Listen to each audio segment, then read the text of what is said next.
اچھی طریقے سے کلی کرنا، یعنی جو اگر دانتوں میں گوشت کا ریزہ ہو اس کو اچھی طریقے سے پورے پرزے میں پانی پہنچانا ہے، اچھی طریقے سے کلی کر رہے ہیں، یہ پہلا فرض ہے غسل میں۔ پھر دوسرا فرض ہے ناک میں پانی چڑھانا، یعنی یہ طرح ہڈی تک پانی پہنچ جائے، یہ فرض ہے۔ اگر یہ آپ کے اچھی طریقے سے نہیں کریں گے تو آپ کا غسل نہیں ہوگا، آپ پاک نہیں ہوں گے، پاک نہیں ہوں گے تو نماز نہیں ہوگی۔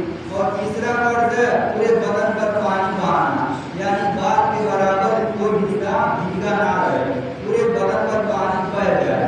پانی بہنے کا مطلب یہ ہے کہ نہیں کہ کی طرح چپڑے وہ پانی ایک دم بہ جائے۔ تو یہ تین فرائض ہے، اگر یہ فرائض آپ ادا نہیں کریں گے تو آپ کا غسل نہیں ہوگا۔ غسل کرنے کا بہترین طریقہ یہ ہے یا پہلے اچھی طریقے سے وضو بنا لیجیے۔ اگر آپ اچھی طریقے سے وضو بنا لیں گے تو وضو بنا کے جب آپ غسل کریں گے تو آپ کا وضو باقی رہے گا، اور پوری وضو سے جو ہے آپ نماز بھی پڑھ سکتے ہیں اور تلاوت قرآن شریف بھی پڑھ سکتے ہیں۔ تو اچھی طریقے سے آپ وضو پہلے بنا لیں۔ وضو بنانے کا میں طریقہ بتاتا ہوں۔ پہلے آپ بسم اللہ الرحمن الرحیم پڑھیں، وضو سے دعا پڑھیں، بسم اللہ الرحمن الرحیم۔ اگر یہ دعا نہیں یاد ہے تو بسم اللہ الرحمن الرحیم پڑھ کے آپ 3 مرتبہ اپنے گھٹوں پر ہاتھ دھوئیں، 3 مرتبہ دھو لیں۔ پھر آپ مسواک شریف ہو تو مسواک شریف سے آپ ناک مانجیں، اگر مسواک شریف نہیں ہے تو کلی کریں، دائیں ہاتھ سے شہادت انگلی سے پہلے دائیں طرف اوپر کے دانت مانجے، پھر بائیں طرف اوپر کے دانت مانجے، پھر دائیں طرف نیچے کے دانت مانجے، پھر بائیں طرف نیچے کا دانت مانجے۔ اگر مسواک شریف ہو تو اس سے نہیں تو یہ شہادت انگلی سے، اس سے آپ دانت مانجے اچھی طریقے سے۔ پھر آپ 3 مرتبہ کلی کریں، پھر 3 مرتبہ ناک میں پانی چڑھائیں، اور اگر ناک میں کچھ لیک ہو تو بائیں ہاتھ کی چھوٹی انگلی سے ایسے ناک میں ڈال کر صاف کر لیں، بائیں ہاتھ کی چھوٹی انگلی سے آپ ناک میں انگلی ڈال کر صاف کر لیں۔ پھر آپ پورا چہرہ دھوئیں اچھی طریقے سے آپ چہرہ دھوئیں۔ وضو میں جو ہے 4 چیزیں فرض ہیں، اگر 4 چیزیں فرض جو ہے آپ ادا نہیں کریں گے تو آپ کا وضو بھی نہیں ہوگا۔ جیسے غسل میں 3 چیزیں فرض ہیں، کلی کرنا، ناک میں پانی ڈالنا، پورے بدن پر پانی چڑھانا، اور وضو میں 4 چیزیں فرض ہیں، اگر یہ ادا نہیں کریں گے تو آپ کا وضو بھی نہیں ہوگا۔ تو پہلا فرض جو ہے چہرہ دھونا ہے وضو میں، بال جمنے کی جگہ سے اور گوڑ کے نیچے تک، ایک کان بلاؤ سے دوسرے کان بلاؤ تک، یہ کیا ہے فرض ہے۔ اس کو آپ اچھی طریقے سے دھوئیں چہرہ، اور پانی سے اسے داڑھی میں سے پھیلا کر لیں، نیچے سے اسے پھیلا کر لیں، اچھی طریقے سے چہرہ دھو لیں۔ یہ پہلا فرض ادا ہو گیا۔ پھر آپ دونوں ہاتھ انگلیوں سمیت دھوئیں، یہ بھی فرض ہے۔ یہ دوسرا فرض ہے وضو میں کہ انگلیوں سمیت آپ دونوں ہاتھ دھوئیں اچھی طریقے سے، پورے ہاتھ پر پانی بہ جائے۔ پانی یہ نہیں کہ اس کے ہاتھ سے بھیجنے ہو جائے گا، پانی بہ جائے۔ تو بہنے کا مطلب، دھونے کا مطلب کہ پانی پوری اچھی طریقے سے انگلیوں سمیت دونوں ہاتھ پر بہ جائے۔ یہ دوسرا فرض ہے، اچھی طریقے سے دونوں ہاتھ آپ دھو لیں۔ پھر آپ مسح کریں، چوتھائی سر کا مسح جو ہے وہ فرض ہے۔ دونوں ہاتھ دھونے کے بعد آپ پہلے تھوڑا پانی لیں اور اسے انگلی میں سے مسح کر لیں، اختیار کر لیں، یہ سنت ہے۔ تھوڑا پانی لیں، پھر بائیں ہاتھ کا اختیار کر لیں، پھر بائیں ہاتھ میں تھوڑا پانی لے کے دائیں ہاتھ کا اختیار کر لیں، یہ سنت ہے۔ تب آپ مسح کریں، مسح چوتھائی سر کا مسح کرنا فرض ہے۔ تیسرا فرض ہے مسح کرنے کا طریقہ یہ ہے کہ آپ 6 انگلی ایسے سٹا لیں، اور ایسے یہاں سے لے کے آئیں، 6 انگلی ایسے سر کو یہاں سے لے کر جائیں، 6 انگلی ایسے سٹا کر ایسے سر پر رکھیں، ایسے سٹا کر لے کر آئیں۔ پھر یہ پیٹ جو ہے ایسے پیچھے سے یہاں پر لائیں، سامنے لائیں، پیچھے سے سامنے لائیں۔ پھر یہ انگوٹھا اور یہ دونوں ایسے آپ اس کے کان صاف کریں، اور انگوٹھے سے اس کے اوپر کا اس طرح آپ مسح کریں، 6 انگلی سٹا کر ایسے لے کے آئیں، پھر ایسے آگے لے کر آئیں اور ایسے کان صاف کر لیں۔ پھر اگر یہ پیٹ جو آپ کا ایسے کرنا تو ایسے مسح کریں، یہ آپ کا مسح ہوگا۔ اور یہ چوتھائی سر کا مسح جو ہے یہ فرض ہے، یہ تیسرا فرض ہے۔ پھر اس کے بعد آپ دونوں پاؤں ٹخنوں سمیت دھوئیں، دونوں پاؤں ٹخنوں سمیت دھونا یہ فرض ہے۔ اگر آپ اچھی طریقے سے پاؤں نہیں دھوئیں گے تو آپ کا وضو نہیں ہوگا۔ دونوں پاؤں ٹخنوں سمیت اچھی طریقے سے دھوئیں، پانی پورے ٹخنوں سمیت پاؤں پر پانی بہ جائے۔ اور جب آپ دونوں ایک دائیں پاؤں پر دھو لیں تو یہ پانی جب اٹھا ہے ایسے بائیں ہاتھ کی چھوٹی جیسے کہ ڈال کر یہ سنت ہے۔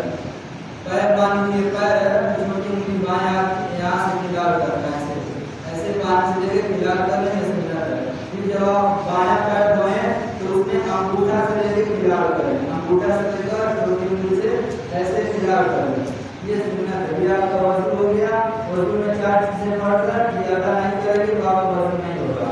पूरा चेहरा धोना, बाल जमने की जगह से दोनों के नीचे तक और एक कान से दूसरे कान तक। दूसरा फर्ज है दोनों समय दोनों हाथ धोना, और तीसरा फर्ज है चौड़ाई से कमर करना, और चौथा फर्ज है दोनों हाथ धोते समय धोना। ये आप अच्छी तरीके से वजू धो लें तब आप गुस्ल करें। जब आप वजू बना के गुस्ल करेंगे तो आपका वजू बाकी रहेगा। गुस्ल आप इस तरह के तरीके से करें, आप तहबंद बांध लें। अगर आप नहाने में नहा रहे हैं तो आप नंगे भी नहा सकते हैं, लेकिन अगर आप कहीं ऐसी जगह नहा रहे हैं तो लोग आपको देख रहे हैं तो आप तहबंद बांध लें। और तहबंद बांधने का मतलब है कि उसमें नजासत ना लगे हो, तहबंद जो लुंगी है पाक हो। तो जो समझते हैं नापाक वाला कपड़ा लपेट के नहा रहे वो पाक हो जाएगा, इसलिए आप पाक नहीं होंगे और कपड़ा पूरा आपका नापाक हो जाएगा। जब आप नहाने जाएं तो जो लुंगी है उसको पाक रहे तब उसको लपेट के नहाइए। नापाकी वाला लुंगी नहीं लपेट के नहाइए तो पाक नहीं होंगे। तो तहबंद बांध लें, आप इस्तिंजे की जगह को धो लें, तब आप वजू अच्छी तरीके से बना लें। फिर आप दाएं कंधे पर 3 मरतबा पानी गिराएं, फिर बाएं कंधे पर 3 मरतबा पानी गिराएं, फिर आप सर पर 3 मरतबा पानी गिराएं। इस तरह आप गुस्ल कर नहा लें। गुस्ल कर लें, अच्छी तरीके से वजू बना लें, फिर गुस्ल कर लें तो आपका वजू बाकी रहेगा। उसी वजू से आप नमाज भी पढ़ सकते हैं और तिलावत कुरान शरीफ भी पढ़ सकते हैं। ये रात गुस्ल और वजू। अब हमने नमाज किस तरह पढ़नी है। नमाज जो है, नमाज में 6 शराइत हैं। ये शराइत आप पूरी नहीं करेंगे तो आपका नमाज शुरू ही नहीं होगी, नमाज शुरू नहीं होगी। शराइत जो है तहारत है, यानी पाकीज़गी। आपका बदन पाक हो, आपका कपड़ा पाक हो, जिस जगह नमाज पढ़ रहे हैं उस जगह का पाक होना जरूरी है। ये शराइत है। तहारत है, ये सतरे औरत है। सतरे औरत यानी नाक से लेके घुटने तक आपका जो सतर है ये छुपा है, ये फर्ज है। तो दूसरा फर्ज है सतरे और शराइत है, नाक से लेके घुटने तक ये आपका छुपा है। और तीसरा शराइत जो है नमाज में, नमाज शुरू करने से पहले जो है वो आपका वक्त है, यानी जिस वक्त आप नमाज पढ़ रहे हैं उसका वक्त हो। यानी आप जुहर की नमाज पढ़ रहे हैं तो जुहर का वक्त हो या असर की वक्त ना हो। तो वक्त जो ये शराइत में से है, जिस वक्त आप जुहर नमाज पढ़ रहे हैं, जो वक्त मुकर्रर है उसी वक्त में आप नमाज पढ़ें। फिर चौथा शराइत है नियत, यानी जिस वक्त आप नमाज पढ़ रहे हैं उसकी नियत आप पक्का दिल में इरादा कर लें कि मैं इस वक्त की नमाज पढ़ रहा हूँ, अच्छी तरीके से उसका नियत कर लें। फिर पांचवा शराइत है इस्तक़बाल किबला, यानी किबले की तरफ आपका मुंह हो, किबले की तरफ आपका चेहरा हो। फिर छठवां शराइत है तकबीर तहरीमा, यानी अल्लाहु अकबर कहना, इससे आप नमाज शुरू हो जाएगी। ये शराइत चाहिए आपको आराम में जरूरी है पूरी करना। इसके बाद जो आप फराइज है, नमाज के साथ फराइज है, अगर ये फराइज आप अदा नहीं करेंगे तो नमाज नहीं होगी। फराइज जो है, फराइज में आता है तकबीर तहरीमा यानी अल्लाहु अकबर कहना। दूसरा फर्ज है क़ियाम यानी खड़े होना, ये फर्ज है। तीसरा फर्ज है रुकू करना, और तीसरा फर्ज है तिलावत करना यानी कुरान शरीफ की आयतें पढ़ना, और चौथा फर्ज है रुकू करना, पांचवा फर्ज है सुजूद, और छठवां फर्ज है कादे अतिया, और सातवां फर्ज है रुकूए निसबी। तो ये 7 चीजें अगर आप नहीं अच्छे तरीके से कर लेंगे तो आपकी नमाज नहीं होगी। हमें नमाज पढ़ने का तरीका बताता हूँ, आप नियत कर लें और ऐसे हाथ जो है, कुछ लोग ऐसे हाथ करते हैं, आप पूरी तरह क्रिया की तरफ हाथ हो, ऐसे हाथ यानी पूरा जो उंगली है 10 उंगली ऐसे क्रिया की तरफ हो, ऐसे कान लगा के आप नियत करके जिस वक्त आप नमाज पढ़ रहे हैं ऐसे अल्लाह बोलते हैं आप हाथ बांध लें नाक के नीचे, ऐसे 3 उंगली इस पर हो कलाई पर, और अंगूठा इधर साइड पर हो और बाएं उंगली इधर साइड में, ऐसे आप हाथ बांध लें। और कुछ लोग खड़े होते हैं तो इतना पैर फैला के खड़े होते हैं, ये सुन्नत नहीं है। जब आप खड़े हों तो आप दोनों पाँव के दरमियान 4 उंगली का फासला हो, 4 उंगली, इतना ज्यादा पैर नहीं फैला के खड़े होना चाहिए, 4 उंगली का फासला हो, बस उतना आप ऐसे अच्छी तरीके से खड़े हों कि 4 उंगली का फासला हो, ज्यादा पैर नहीं फैलाना चाहिए। इस तरह वैसे हाथ उठा के नियत बांध कर क्या होगा। फिर आप खाना पढ़े सुब्हानक अल्लाहुम्मा व बिहम्दिका व तबारक अस्मुका व तआला जद्दुका व ला इलाहा गैरुक। आप खाना पढ़ लें, फिर औज़ु बिल्लाहि मिनश शैतानिर रजीम, बिस्मिल्लाहिर रहमानिर रहीम पढ़े, फिर कुरान शरीफ अल्हम्दुलिल्लाह पढ़े, फिर फातिहा पढ़े, अल्हम्दुलिल्लाहि रब्बिल आलमीन,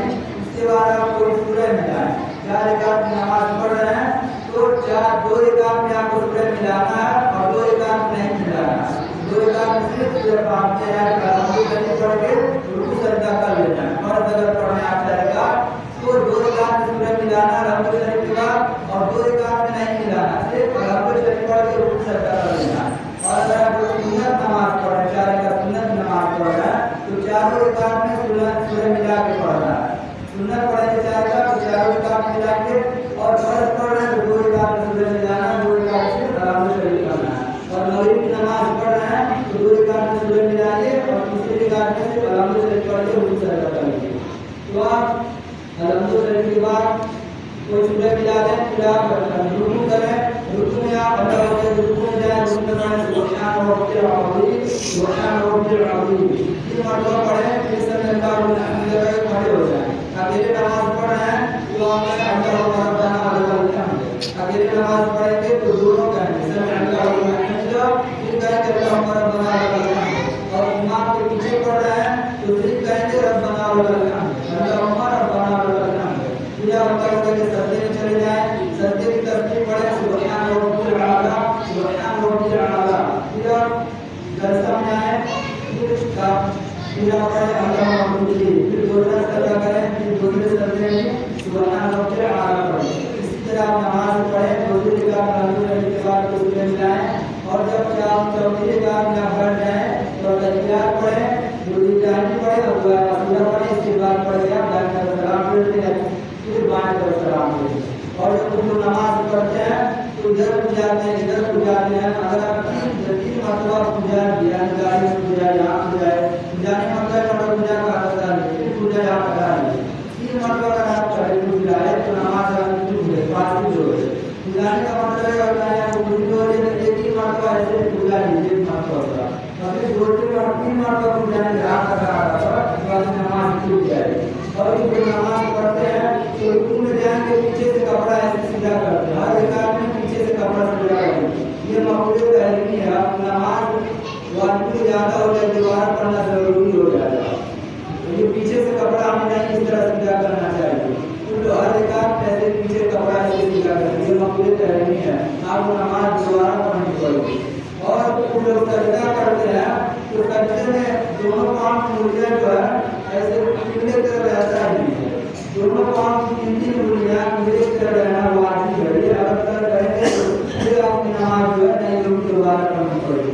दोस्तों पैर की उंगलियां किबले की तरफ है और दोनों में से एक फर्ज है और 3 उंगलियां किबले की तरफ हो, ये वाजिब है। जब आप सजदा करें तो अच्छी तरीके से करें कि उंगलियां जो है किबले की तरफ हो। और एक मसला और है, कुछ लोग नमाज पढ़ते हैं तो रुकू से उठेंगे फौरन सजदे में चले जाएंगे, और एक सजदा करेंगे फौरन दूसरा सजदा करने लगेंगे। ये रुकू से उठने के बाद 1 मरतबा सुभान अल्लाह की गिरात पूरी कमर सीधी हो जाएगी, वाजिब है। अगर इसको तर्क करेंगे तो उनके मौके जाहिर हो जाएगी, नमाज को वाजिब दोबारा पढ़नी होगी। हदीस में है एक शख्स 60 साल तक नमाज पढ़ता है, उसकी नमाज कबूल नहीं होती। क्यों नहीं होती?